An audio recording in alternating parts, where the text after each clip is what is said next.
Noong araw ng mga patay ng taong 1995, isang pamilya na may 4 na miyembro ang naglaho na parang bula matapos magtungo sa puntod ng kanilang yumaong lola.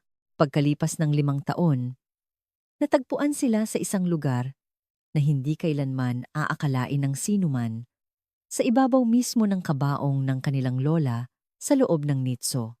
Ang mas nakakagimbal pa, ang 4 na kalansay ay natagpuang magkakapatong at tila sapilitang isiniksik na parang mga kargamento sa masikip na espasyo sa ibabaw ng ataul. Sila ang pamilya ni Jose Santos, na nawala 5 taon na ang nakalilipas matapos magpaalam na dadalaw sa puntod noong undas ng 1995. Itinuring ng pulisya na sila'y nagtanan dahil sa utang at hinusgahan sila ng mga tao bilang isang pamilyang walang pananagutan. Ngunit ang katotohanan ay mas malagim pa, hindi sila tumakas. Sa loob ng 5 taon, sila'y nakakulong sa malamig na lupa, sa ibabaw ng kabaong ng kanilang ina. Ang mas nakakapangilabot pa, may isang tao na regular na nag-aalay ng dasal at kandila sa mismong puntod na iyon sa loob ng 5 taon. Sino ang brutal na pumatay sa buong pamilya at naglibing sa kanila sa ibabaw ng kabaong ng kanilang ina? Upang mabigyan ng hustisya ang sinapit ng pamilyang ito, bago magsimula ang kwento, paki-subscribe, i-like, at mag-iwan ng komento kung saan ninyo kami pinapanood. Ang inyong kabutihan ay magbabalik ng malaking biyaya sa inyong pamilya at mga anak. Umpisahan na natin ang kwento. Diyos ko! Buto ng tao yan! Tumawag kayo ng pulis! Bilis! Noong taong 2000, isang karumal-dumal na insidente ang naganap nang matagpuan ang 4 na kalansay na magkakabuhol-buhol. Ang mas nakakakilabot, ang lugar kung saan sila natagpuan ay sa loob mismo ng puntod ng lola ng pamilya. 4 na oras bago ang pagkakatuklas. Noong Abril 15, 2000, sa isang tahimik na burol sa San Isidro, Nueva Ecija, binasag ng ingay ng makinarya at boses ng mga tao ang katahimikan. Isang grupo ng mga surveyor para sa isang itatayong industrial park ang abala sa kanilang gawain sa lupain ng mga Santos. Si Ramon Garcia, ang hepe ng grupo, ay naghahanda na itayo ang kanyang tripod sa harap ng puntod ng lola nang may mapansin siyang kakaiba. Itinuro ni Ramon ang lupa at sinabi sa kasama, "Paring Danny, tingnan mo ang lupa rito. Bakit iba ang kulay?" Napakamot ng ulo si Danny. "Baka dahil lang sa ulan kahapon, hepe?" Umiling si Ramon at lumuhod para suriin ang lupa. "Hindi, eh. Ang paligid ay kulay kape. Pero itong bahagi na ito ay mas maitim at mamasa-masa. Parang bagong hinalukay at tinabunan lang ulit." May gumalaw sa nitso na to. Ang 20 taong karanasan ni Ramon bilang surveyor ay nagsasabing may mali. Nakatanggap ng tawag ang San Isidro Police Station at matapos suriin ang mga talaan ng sementeryo, nalaman nilang wala namang opisyal na paghuhukay na naganap sa puntod mula ng unang mailibing ang lola noong 1987. Si Detective Ricardo Cruz, isang veteranong investigador, ay biglang naalala ang kaso ng isang pamilyang naglaho. 5 taon na ang nakalipas sa lugar na iyon. Agad siyang nagtungo sa lokasyon. Pagdating ni Detective Cruz, sinalubong siya ng mga kinakabahang trabahador. "Sir, may permiso na po ba tayong maghukay? Pribadong pag-aari po ito, baka mapagalitan tayo." Inilabas ni Detective Cruz ang isang dokumento mula sa kanyang bulsa. Nandito na ang court order. Ang pagkakaiba sa kulay ng lupa ay sapat na ebidensya na may gumalaw dito. "Simulan niyo ng hukayin, pero dahan-dahan lang. Ingatan ninyong walang masira." Noong Abril 89, ng umaga, nagsimulang maghukay ang isang backhoe. Habang tinatanggal ang matigas na lupa at bumaon na ang mga pala ng mga trabahador, isang malakas at kalansing na tunog ang umalingaw-ngaw. Sumigaw ang isang trabahador, "Tigil! May tumama sa pala ko!" Tumigil ang trabaho at nabalot ng katahimikan ng lugar. Maingat na inalis ng mga trabahador ang lupa at unti-unting lumitaw ang isang bagay na hindi nila inaasahan sa ibabaw ng kabaong ng lola. Hindi ito ugat ng puno o bato. Ito ay buto ng tao. At hindi lang isa. Sumigaw si Detective Cruz. Umatras kayong lahat. I-secure ang lugar. Tawagin ang SOCO, Scene of the Crime Operatives. Ang tanawin na bumungad sa kanila ay kasuklam-suklam sa ibabaw ng kabaong ng lola, sa masikip na espasyo. 4 na kalansay ang magkakapatong at magkakabuhol. 2 matanda at 2 teenager. Kinuha ni Detective Cruz ang isang lumang litrato mula sa kanyang pitaka. Nasa litrato ang masayang pamilya ni Jose Santos. Bumulong si Detective Cruz sa sarili. Jose, sa wakas, natagpuan ko na kayo. Sino ang gumawa nito sa inyo sa ibabaw ng kabaong ng sarili ninyong ina? Sinabi ng isang medical legal. Sa tingin ko, hindi bababa sa 5 taon na ang mga ito. Base sa natirang tela, nakasuot sila ng damit para sa malamig na panahon. Napakasama ng gumawa nito. Isiniksik ang 4 na tao sa ganito kasikip na lugar. Bumalik tayo sa araw ng trahedya. 5 taon na ang nakalilipas. Noong Nobyembre 1, 1995, araw ng mga patay, masaya at abala ang bahay ni na Jose.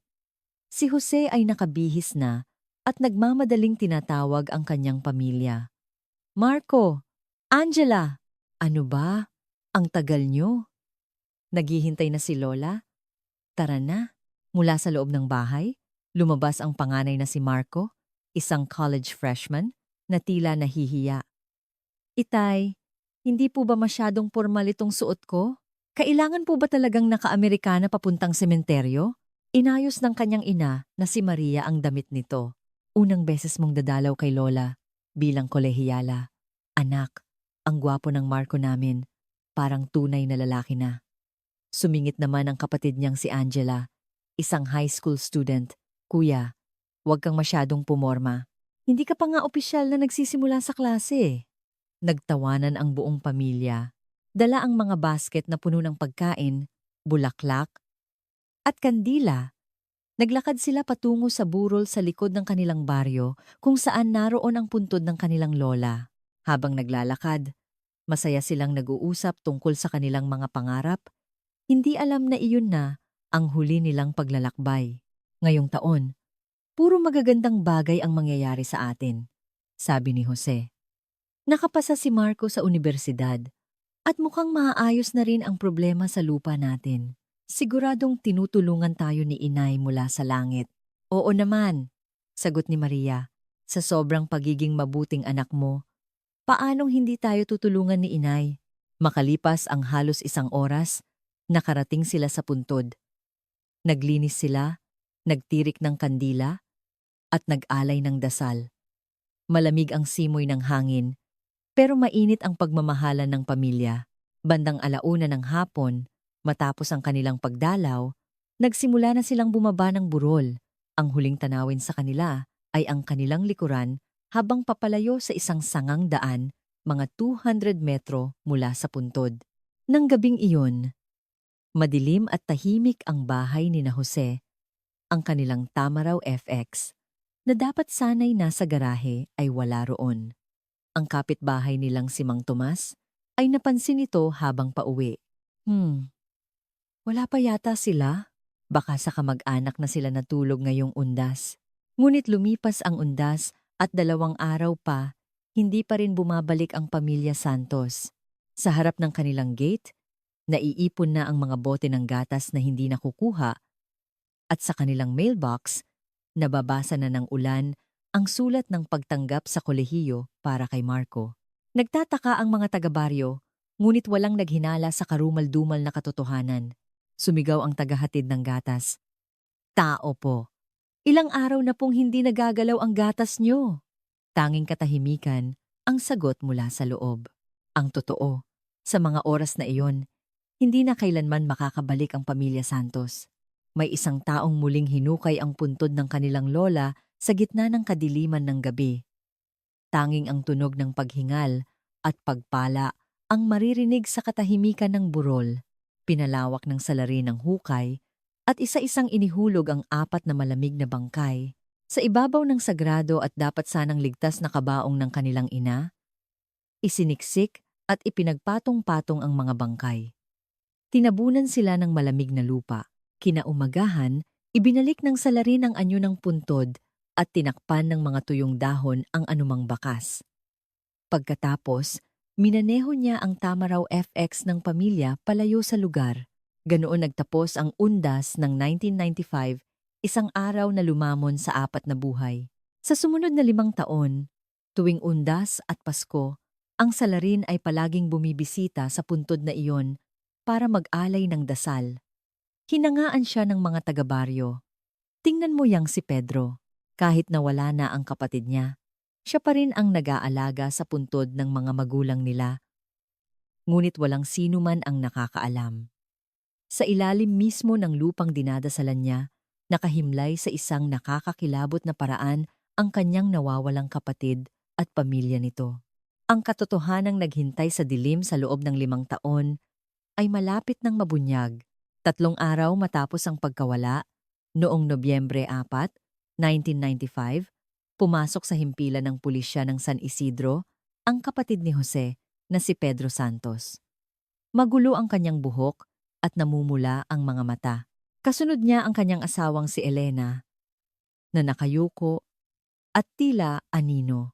Tulungan niyo po ako. Hanapin niyo ang kapatid ko. Umiiyak na sabi ni Pedro sa pulis. Simula pa noong undas, hindi na namin sila makontak.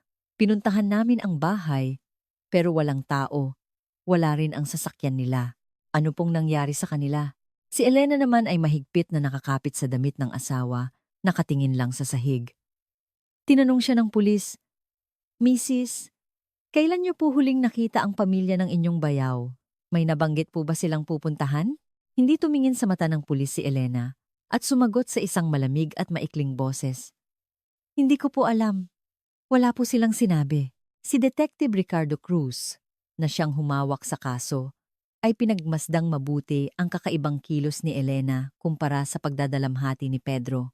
Ang asawang lalaki ay hindi mapakali sa pag-aalala, habang ang asawang babae ay tila walang emosyon na parang kuwento ng ibang tao ang pinag-uusapan.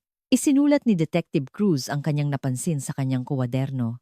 Tinanong ni Detective Cruz si Pedro, Ginoo, kumalma po kayo. Nakakandado po ba ang bahay ng datnan ninyo? Opo, sagot ni Pedro. Kandado ang pinto.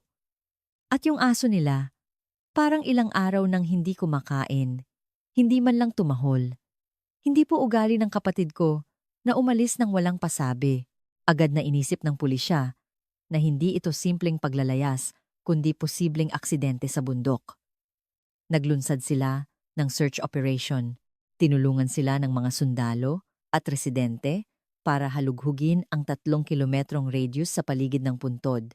Ngunit, tulad ng inaasahan, pagkatapos ng sangang daan na may 200 metro mula sa puntod, biglang nawala ang lahat ng bakas ng pamilya.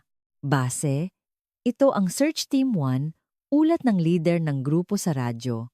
Wala kaming makitang bakas ng paa o kahit ano sa ibabang bahagi ng sangang daan, para silang nilamon ng lupa o kinuha ng langit.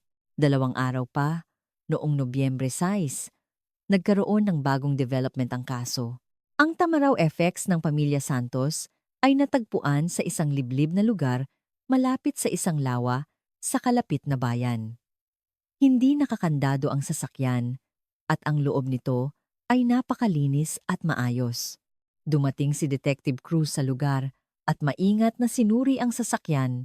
Sa likod, naroon pa ang mga walang lamang lalagyan ng pagkain na nakabalot sa kumot. Ang mga jacket ng mga bata ay nandoon pa rin. Para bang huminto lang ang pamilya sandali para umihi. May nakitang fingerprints o dugo? Tanong ni Detective Cruz sa soko. Malinis, sir? Sagot ng kasama. Walang bakas na pinunasan. Parang ganito na talaga noong bumaba sila. Walang senyales ng away o gulo. Ang pagkakatuklas sa sasakyan ay lalong nagpalubha sa misteryo. dahil walang bakas ng krimen. Nagsimulang lumabas ang teorya sa loob ng pulisya na baka nagtanan o planadong nagtago ang pamilya.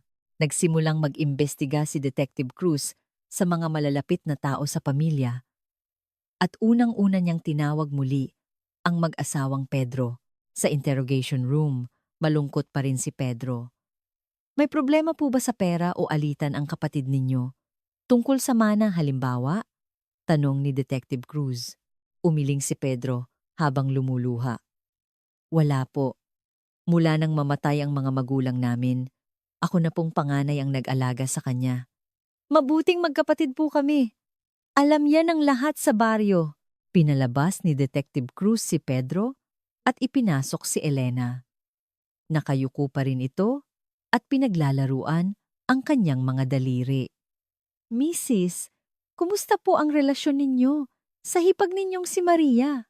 Nagkakaroon po ba kayo ng hindi pagkakaunawaan? Biglang tumigil sa paggalaw ang mga kamay ni Elena. Pagkatapos ng ilang sandaling katahimikan, sumagot siya sa boses na walang emosyon. Okay lang po kami. Tuwing may okasyon lang kami nagkikita. Walang problema.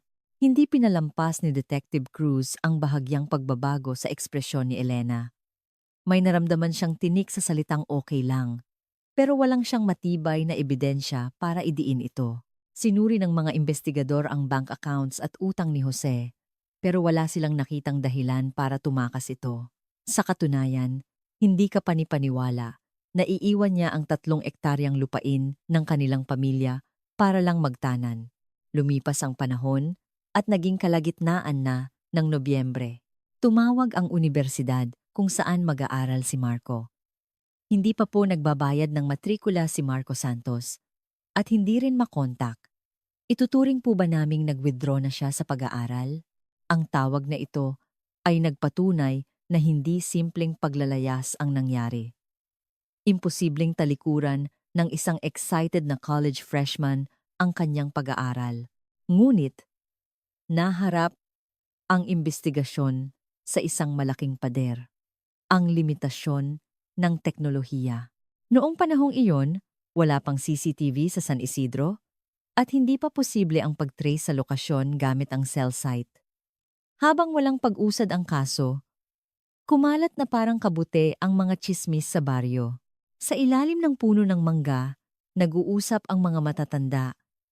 Sabi nila, malaki raw ang utang ng asawa ni Jose.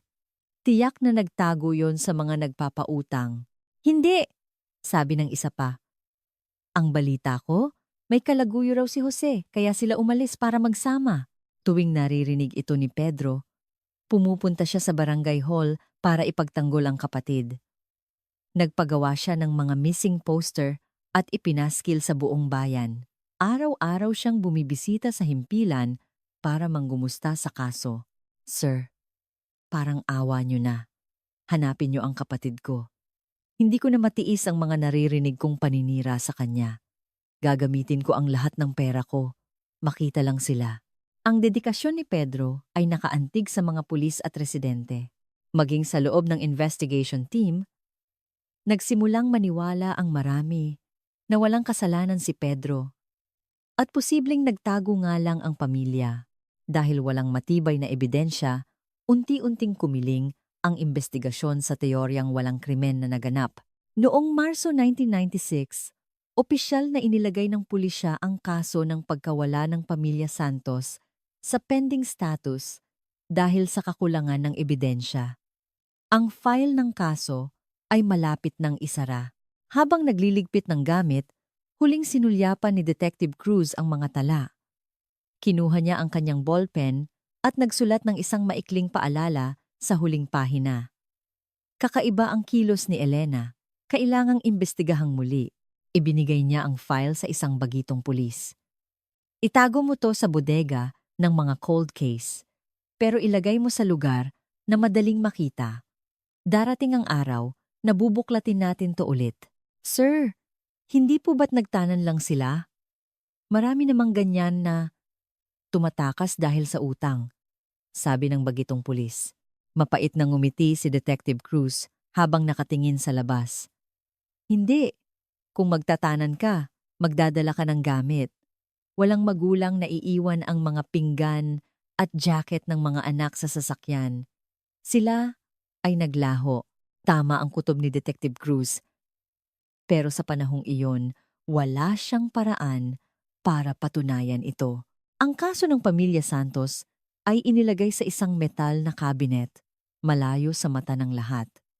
Ang katotohanan ay nanatiling nakatago, at ang salarin ay nakahinga ng maluwag at bumalik sa normal na pamumuhay. Ngunit para sa mga nag-aakalang nakagawa sila ng perpektong krimen, ang mga bitak ay nagsisimula nang lumitaw mula sa pinakamaliit na detalye matapos isuspinde ang investigasyon noong kalagitnaan ng Marso 1996. Mga bagong kwento ang nagsimulang kumalat sa baryo. Isang araw, may bumisita kay Detective Cruz sa kanyang opisina ang kapitan ng barangay na si Kapitan Gomez. Maingat siyang lumapit at naupo. "Detective," bulong niya. Nagdalawang isip ako kung sasabihin ko ba ito o hindi. Pero hindi ako mapakali tungkol kay Pedro. Kahit nakilala siyang mabuting anak, hindi naman talaga perpekto ang relasyon nila ng kapatid niya. Ilang taon na ang nakalipas, nakita ko silang nag-aaway ng malakas dahil sa lupa. Ayon sa kapitan, nagkaroon ng tensyon sa pagitan ng magkapatid nang mapunta ang 3 ektaryang lupain sa bunsong si Jose. Maraming residente ang nakarinig kay Pedro na nagrereklamo habang lasing. "Ako ang nag-alaga sa mga magulang natin habang buhay." Pero sa huli, sa kanya napunta ang pinakamagandang parte. Isinulat ni Detective Cruz ang testimonya, ngunit hindi ito sapat para buksan muli ang kaso. Ang simpleng away ng magkapatid ay karaniwan lang, ngunit noong Abril, isa pang residente ang lumapit at nagbigay ng mas konkretong impormasyon. Ilang araw matapos silang mawala, narinig ko si Elena, yung asawa ni Pedro, na nagsasalita mag-isa habang naglalaba. Sabi niya, "Hay, salamat. Ang gaan sa pakiramdam. Mabuti nga." Tapos tumawa pa siya. Nagbago ang tingin ni Detective Cruz. Mabuti nga habang nawawala ang pamilya ng bayaw niya. Agad niyang ipinatawag muli si Elena bilang saksi. Sa malamig na interrogation room, umiiwas pa rin ng tingin si Elena. "Mrs. May kumakalat na tsismis," sabi ni Detective Cruz. "Totoo bang sinabi niyong mabuti nga nang mawala ang pamilya ng bayaw ninyo? Anong ibig sabihin nun?" Biglang itinaas ni Elena ang kanyang ulo at sumigaw. "Sino ang nagsabi niyan? Baka naman sinabi ko yon dahil natuyo agad ang mga sinampay ko. Paano ko naman sasabihin yon sa sinapit ng pamilya ng bayaw ko? Bakit niyo kami laging pinaghihinalaan dahil sa kanyang matigas na pagtanggi at alibi na nasa bahay lang siya buong araw noong Nobyembre?" Walang nagawa si Detective Cruz. Ngunit hindi siya sumuko. Nalaman niya mula sa mga tsismosa sa tindahan na hindi lang tsismis ang alitan ng maghipag. Naku, sa harap lang sila mabait sa isa't isa. "Nakita naming lahat kung paano laitin ni Elena si Maria sa harap ng biyenan niya," sabi pa ni Elena. "Porket bunso, kinakampihan na." Lalo na nang maipamana ang lupa, lumala ang galit ni Elena. Maraming nakarinig sa kanya na nagrereklamo. Kami ang nag-alaga at nagpalit ng lampin. Pero sa bunso, napunta ang lahat. Nagsimulang magkabuo ang puzzle sa isip ni Detective Cruz. Pera at galit ang dalawang pinakamalakas na motibo para sa isang krimen. Noong Mayo 1996, tila naramdaman ni Pedro na umiigting ang investigasyon kaya kumilos siyang muli. Umiiyak siyang lumapit kay Detective Cruz at lumuhod. "Sir, parang awa niyo na.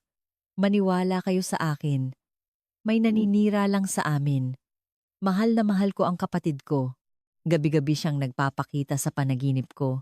Sinasabing nilalamig daw siya. Paano ko magagawa ang ganoong bagay?" Ang kanyang madamdaming pag-arte o pagsusumamo ay nagdulot ng pagdududa sa loob ng investigation team. Maging ang ibang pulis ay nagsabi, "Sir, kung umaarte lang yan, pwede na siyang manalo ng Best Actor Award. Baka naman totoo ang sinasabi niya." Pagsapit ng tag-araw, ang opinyon ng publiko ay tuluyan ng pumanig sa mag-asawang Pedro. Sinimulan nilang akusahan ng pulisya na nanggigipit ng isang inosenteng tao. Kapag nakikita si Detective Cruz sa baryo, nagsasara sila ng pinto o nagbubulungan sa kanyang likuran. Hindi mahuli ang tunay na salarin. Iba ang ginigipit. Para palalain ang sitwasyon, isang malayong kamag-anak ni Jose ang nagsalita. Ang alam ko, nangutang si Jose para sa negosyo. Siguradong nagtago yon sa mga pinagkakautangan niya. Huwag niyong pagbintangan ang kapatid niya. Bagamat napatunayang walang kinalaman ng kamag-anak na ito, nakatulong ang kanyang sinabi para palakasin ang teorya ng pagtakas. Noong Agosto 1996, sa isang pulong, sinabi ng hepe ng pulisya, wala tayong direktang ebidensya, walang bangkay, walang armas, walang saksi. Itigil na natin to. Nagtago lang sila, kinagat ni Detective Cruz ang kanyang labi. Ang sinabi ni Elena na mabuti nga at ang alitan sa mana ay hindi sapat na basehan para ipagpatuloy ang investigasyon. Mahigpit niyang hinawakan ang kanyang kuwaderno kung saan may bilog ang pangalan ni Elena. Pagsapit ng Pasko, muling nag-alay si Pedro ng dasal sa puntod ng mga magulang. Mag-isa siyang naglinis at nag-alay ng alak. Ang kanyang kilos ay puno ng debosyon, tunay na ulirang anak.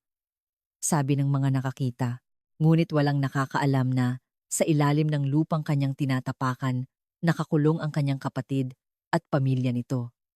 Walang nakapansin sa isang kakaibang ngiti na sumilay sa kanyang labi. Naiwan naman sa bahay si Elena. Hindi ka ba pupunta sa sementeryo? Tanong ng kapitbahay.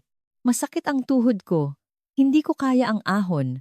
Maikling sagot niya bago isara ng malakas ang pinto. Ang tunay niyang kinatatakutan ay hindi ang matarik na daan, kundi ang madilim na sikretong nakalibing doon.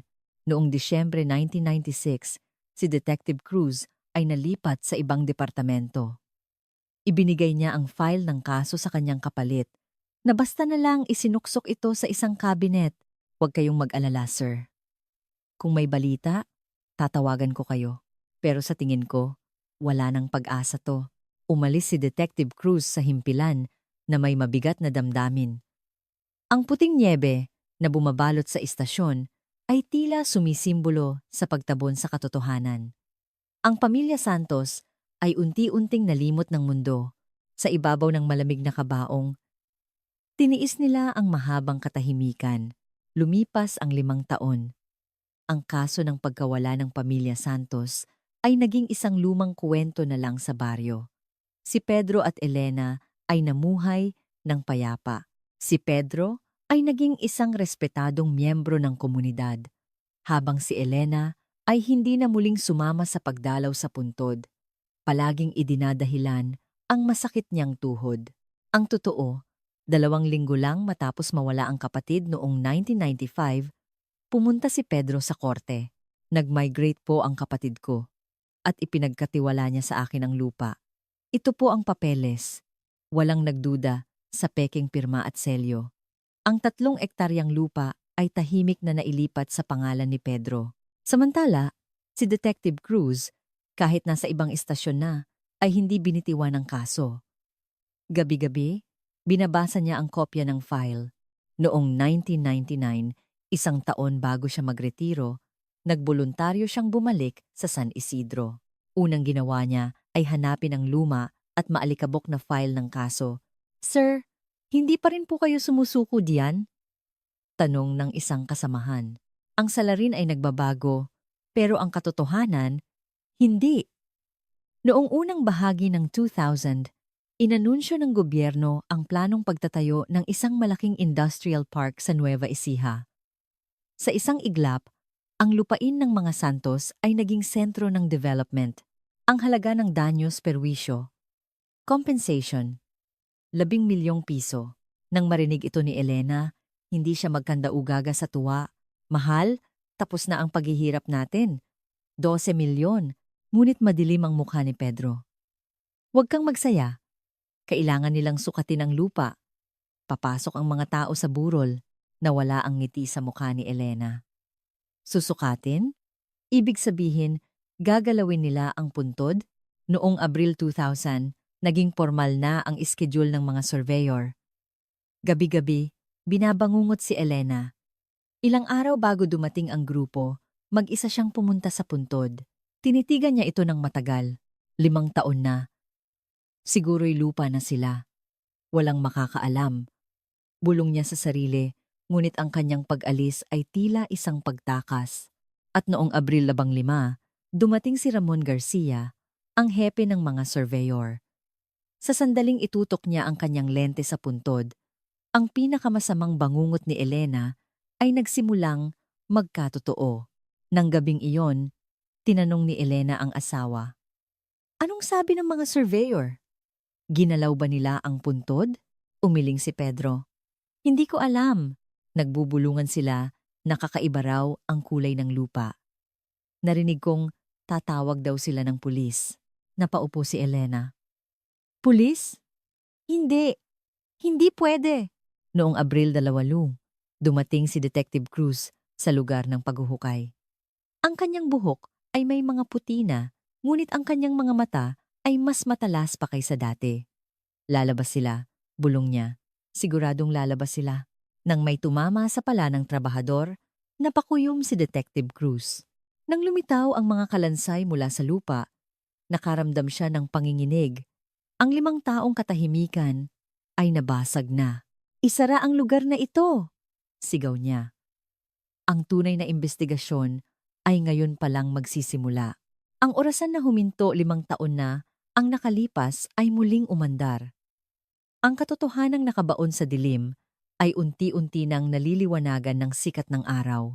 Noong Abril 19, Dosigo, isang araw matapos matagpuan ang mga kalansay, sinimulan ng Soko at ni Detective Cruz ang masusing pagsusuri.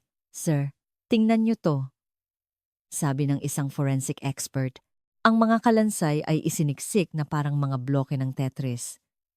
Hindi sila basta inihulog. Inayos sila isa-isa. Ginawa nila yan para magkasya sa maliit na espasyo. Napakalamig ng pag-iisip ng gumawa nito.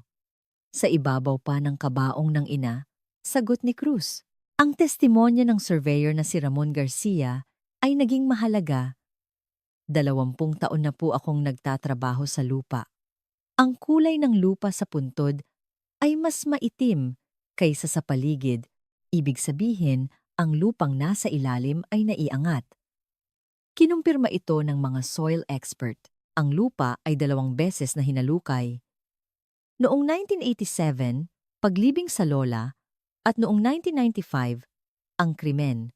Muling binuklat ni Detective Cruz ang lumang file at nakita ang kanyang sulat. Kakaiba ang kilos ni Elena. Kailangang imbestigahang muli, bulong niya. Sana pala hindi ko binaliwala ang kutob ko. Sinuri ang mga piraso ng damit at gamit na nakuha. Isang buckle ng sinturon, piraso ng scarf, at suwelas ng sapatos na sikat sa mga estudyante noon. Ang lahat ay tumutugma sa pamilya Santos. Mabilis kumalat ang balita sa baryo. Dinumog ng mga reporter ang bahay ni Pedro. Wala pang kumpirmasyon mula sa pulis. Hayaan niyo na muna kami. Sagot ni Pedro, ngunit nanginginig ang kanyang mga kamay. Samantala, gumawa ng isang malaking pagkakamali si Elena. Pinuntahan niya ang opisina ni Ramon Garcia. Sir, naaalala niyo po ba?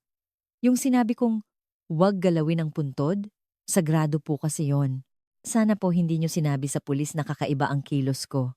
Naramdaman ni Ramon na may itinatago ang babae. Sinabi ko lang po ang totoo. Sagot niya, at agad na tinawagan si Detective Cruz. Isinulat ni Cruz sa kwaderno. Elena, nagtangkang impluwensyahan ang saksi. Noong Abril 25, dumating ang resulta ng DNA test. 99.99% match. Ang mga kalansay ay opisyal ng kinilala bilang sina Jose, Maria, Marco at Angela Santos. Ang ulat ng mediko-legal ay mas nakakagimbal. Lahat sila ay may basag na bungo sa likod, sanhi ng malakas na pagpalo ng isang matigas na bagay. Tingnan niyo to, sabi ng doktor. Lahat sila ay pinalo mula sa likuran. Walang defensive wounds. Ibig sabihin, ang salarin ay isang taong pinagkakatiwalaan nila. Isang taong hindi nila paghihinalaan, alam ang eksaktong lokasyon ng puntod, at kayang magdasal doon sa loob ng 5 taon, sabi ni Detective Cruz. Isa lang ang sagot. Para patunayan ang motibo, sinuri niya ang mga dokumento ng lupa. Nakuha niya ang peking deed of sale na ginamit ni Pedro noong 1996. Kinumpirma ng mga eksperto na peke ang pirma ni Jose. Kasabay nito, natuklasan din na kinuha ni Pedro ang pera mula sa bank account at life insurance ni Jose matapos itong mawala. Ang address na nakalagay sa mga dokumento ng insurance ay bahay ni Pedro. Noong Abril 28, kumpleto na ang ebidensya. Pekeng papeles, perang ninakaw, at ang 12 milyong pisong bayad pinsala. Lahat ay tumuturo sa iisang katotohanan. Tinitigan ni Detective Cruz ang mga litrato ni Pedro at Elena sa whiteboard. Pinatay nila ang pamilya, ibinaon, at sa loob ng 5 taon, nagpanggap na ulirang anak para makuha ang pera. Napakasama, ihanda ang arrest warrant, utos niya. Tapusin na natin ang pagpapanggap na ito. Ang katotohanang hindi nakita 5 taon na ang nakalipas ay malinaw na ngayon dahil sa tulong ng siyensya. Ang mga buto at dugo na nakabaon sa lupa ay nagsasalita na. Ang kailangan na lang gawin ay pusasan ang mga salarin at gibain ang kanilang tore ng kasinungalingan. Noong Mayo 2000, sa autopsy room, ipinakita ng medical legal na si Dr. David Reyes ang X-ray films kay Detective Cruz. Detective, ang mga buto na ito ay malinaw na nagsasabi ng katotohanan. Itinuro niya ang bilog na butas sa likod ng bungo. Lahat sila ay may ganitong fatal injury. Ang hugis ay pabilog, mga 3 hanggang 4 sentimetro ang diametro. Hindi ito martilyo. Ito ay isang mahabang bakal na tubo. May mga bakas din ng paulit-ulit na pagpalo para siguraduhing patay na sila. Napaka-brutal at planado. Binalikan ni Detective Cruz ang mga lumang testimonya. Ang sabi ng kapitbahay na si Mang Tomas. Noong Nobyembre 1995, 2 beses kong nakita ang truck ni Pedro na paakyat baba sa burol. Noon, inakala kong dadalaw lang siya. Sabi ni Cruz sa sarili. Bakit hindi ko pinansin na may lona at takip ang likod ng truck niya? Noong Mayo 5, sinalakay ng mga pulis ang bahay ni Pedro. Nagwala si Pedro at kinuha ang isang pandigmang itak. Ano to? Bakit kayo pumapasok dito? Biktima rin ako. Nawalan ako ng kapatid. May search warrant kami, Pedro, sabi ni Cruz. Hinalughog nila ang bodega at sa ilalim ng mga lumang gamit, nakita nila ang isang bakal na tubo, 80 sentimetro ang haba, 3.5 sentimetro ang diametro.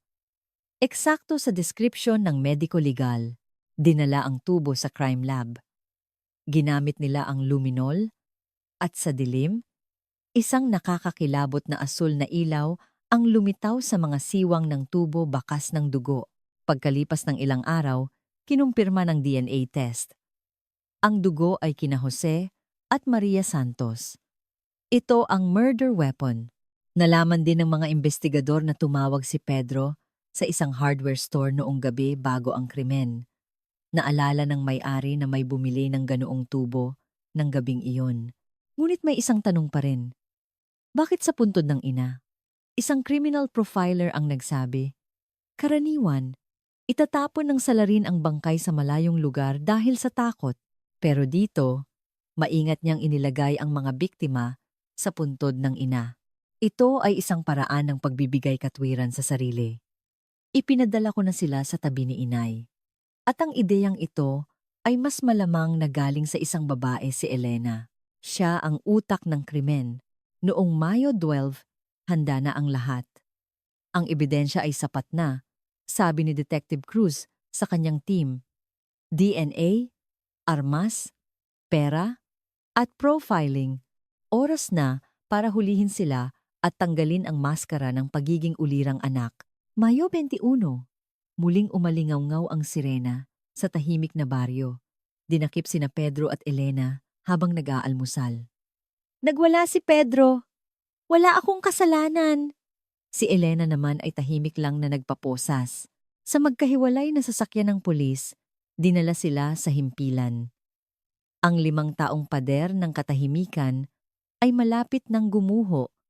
Ang laban ng isipan sa interrogation room ay magsisimula na. Sa loob ng interrogation room, paulit-ulit na iginiit ni Pedro ang kanyang pagiging inosente.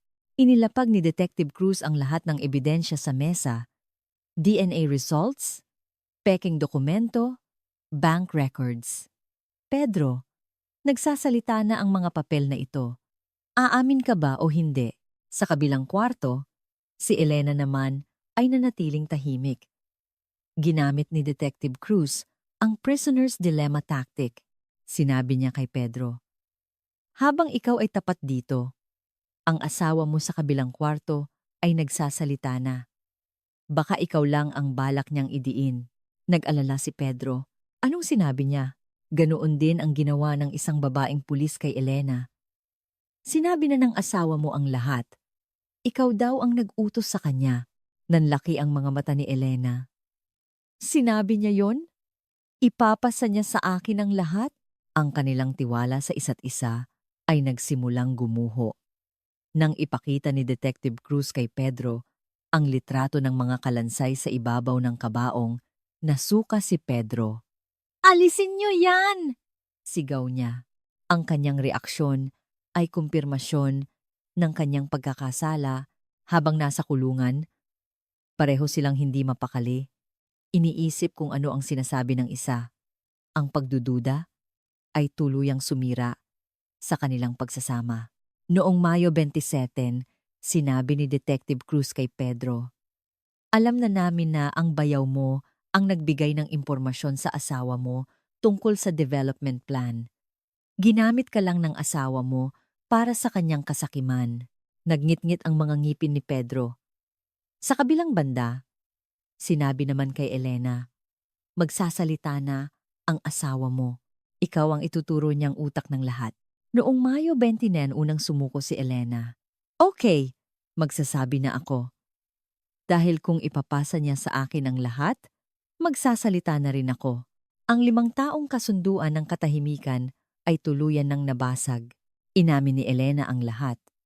Nagsimula ito sa impormasyon tungkol sa lupain na magkakahalaga ng milyon-milyon. Ang inggit at kasakiman ang nagtulak sa kanya. Kami ang nag-alaga sa mga biyenan ko, pero sa bunso napunta ang lahat. Hindi yun patas. Gabi-gabi niyang kinumbinsi ang asawa. Kapag nawala sila, sayo lahat ng lupa. Sa simula, tumanggi si Pedro, pero sa huli, bumigay din siya sa tukso ng pera. Ang ideya na itago ang mga bangkay sa puntod ng ina ay galing kay Elena. Walang gagalaw sa puntod ng biyenan ko. At dahil kilala kang mabuting anak, walang maghihinala kapag lagi mo itong dinadalaw. Ikinuwento niya ang brutal na pag-ambush. Sa isang makitid na sangang daan sa burol, hinarang ni Pedro ang pamilya ng kapatid. Unang pinatay si Jose, sunod ang mga anak, at huli si Maria. Gabi, itinago nila ang mga bangkay sa hukay na una na nilang ginawa. Nang marinig ni Pedro ang testimonya ni Elena, gumuho ang kanyang mundo. Ang sabi niya, kung hindi ko gagawin, habang buhay tayong magiging mahirap. Ngunit ang kanyang pag-amin ay hindi nakabawas sa bigat ng kanyang kasalanan. Tinanong ni Detective Cruz si Pedro. Sa loob ng 5 taon, habang nagdarasal ka sa puntod na yon, nakakain ka pa ba? Hindi ka ba binangungot ng kapatid mo? Hindi nakasagot si Pedro at humagulgol na lang. Si Elena naman ay walang emosyon na sumagot. Ang mga buhay ay kailangang magpatuloy. Noong Setyembre 11, 2000, sa korte, ibinaba ang hatol. Si Pedro ay sinentensiyahan ng parusang kamatayan, habang si Elena ay hinatulan ng habambuhay na pagkabilanggo. Hindi! Masyadong mabigat yan! Inutusan lang ako! Sigaw ni Pedro. Si Elena naman ay walang reaksyon. Sa apela, ang sentensya ni Pedro ay ibinaba sa habambuhay na pagkabilanggo.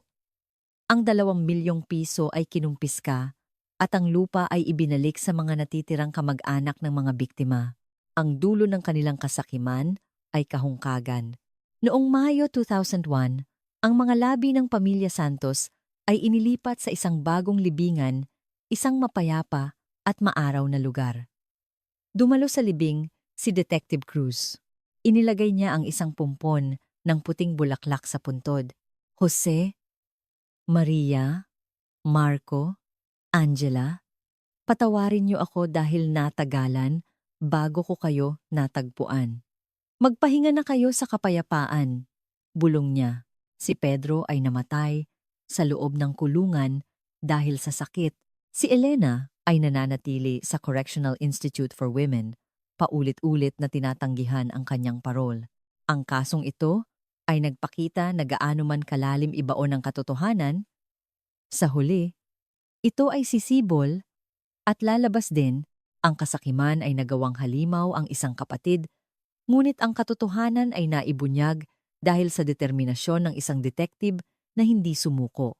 Nawa ay ang 4 na miyembro ng pamilya Santos ay magkaroon na ng walang hanggang kapayapaan sa isang mundong walang kasakiman, hindi sa ibabaw ng isang malamig na kabaong, kundi sa ilalim ng mainit na sikat ng araw.